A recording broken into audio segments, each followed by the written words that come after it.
ಯೆಹೋವನೇ, ನಿನ್ನ ನೇಮಗಳ ದಾರಿಯನ್ನು ತಿಳಿಯಪಡಿಸು, ಆಗ ನಿನ್ನ ಅದ್ಭುತ ಕೃತ್ಯಗಳನ್ನು ಧ್ಯಾನಿಸುವೆನು. ಗುರುವಾರ 12ನೇ ಮಾರ್ಚ್ 2026 ಇಸ್ವಿ.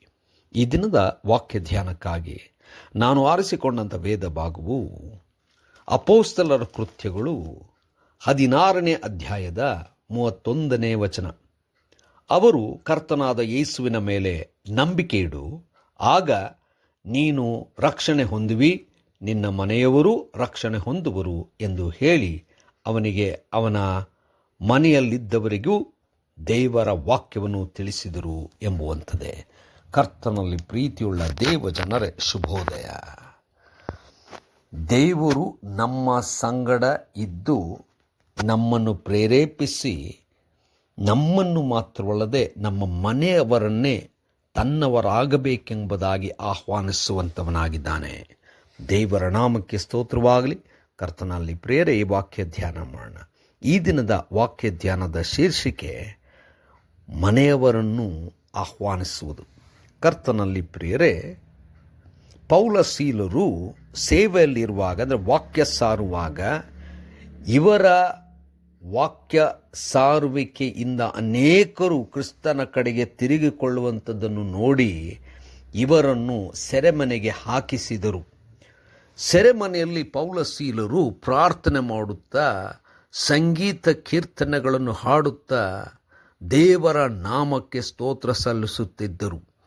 ಆ ಸಮಯದಲ್ಲಿ ಭೂಕಂಪವಾಗಿ ಆ ಸ್ಥಳವೆಲ್ಲ ನಡುಗಿತು. ಅವರು ಸೆರೆಮನೆಯಲ್ಲಿದ್ದಾಗ ಅದನ್ನು ಎಲ್ಲರೂ ನೋಡಿದರು. ಸೆರೆಮನೆಯ ಬಾಗಿಲು ತೆರೆಯಲ್ಪಟ್ಟಿತು. ಇದನ್ನು ನೋಡಿದಂಥ ಆ ಅಧಿಕಾರಿಯು ತಾನು ತನ್ನನ್ನು ಆತ್ಮಹತ್ಯೆ ಮಾಡಿಕೊಳ್ಳಬೇಕೆಂಬುದಾಗಿ ಕತ್ತಿಯನ್ನು ತೆಗೆದು ತಾನು ಮರಣಕ್ಕೆ ಸಿದ್ಧವಾದಾಗ ಪೌಲ ಸೀಲರು ಅವನಿಗೆ ಕೂಗಿಕೊಂಡು, ನೀನು ನಿನಗೆ ಹಾನಿ ಮಾಡಿಕೊಳ್ಳಬೇಡ, ನಾವೇ ಇಲ್ಲೇ ಇದ್ದೇವೆ ಎಂಬುದಾಗಿ ಕೂಗಿದರು.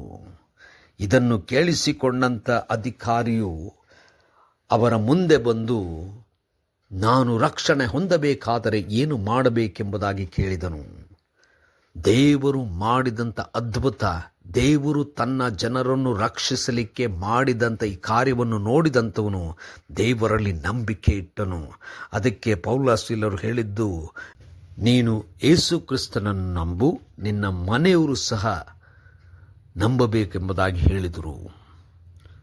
ಆಗ ತಾನು ತನ್ನ ಮನೆಯವರು ದೇವರ ವಾಕ್ಯವನ್ನು ಕೇಳಿ ಸ್ನಾನ ದೀಕ್ಷೆ ಹೊಂದಿದರು. ದೇವರು ಒಬ್ಬರನ್ನು ಮಾತ್ರವಲ್ಲ, ಕರೆದಂಥ ಆ ಕುಟುಂಬವನ್ನು ಕೂಡ ತನ್ನವರನ್ನಾಗಿ ಮಾಡಿಸಿಕೊಳ್ಳಬೇಕೆಂಬುದಾಗಿ ಕಾಳಜಿ ವಹಿಸುತ್ತಾನೆ. ದೇವರಿಗೆ ನಮ್ಮನ್ನು ಸಮರ್ಪಿಸಿಕೊಳ್ಳೋಣ. ಕರ್ತನೇ, ದಯಾಮಯ ಸ್ವಾಮಿ, ನಮಗೆ ಕೊಡುವಂಥ ಅನುಭವ, ನಮಗೆ ಕೊಟ್ಟಂಥ ಅದ್ಭುತ ಕಾರ್ಯಗಳ ಅನುಭವದಿಂದ ನಮ್ಮನ್ನು, ನಮ್ಮ ಮನೆಯವರನ್ನು ಸೇರಿಸಿಕೊಳ್ಳುತ್ತಿ ನಿನಗೆ ಸ್ತೋತ್ರ. ಯೇಸುವಿನ ನಾಮದಲ್ಲಿ ಪ್ರಾರ್ಥನೆ ಬೇಡಿದೆವು ತಂದೆಯೇ, ಆಮೆನ್.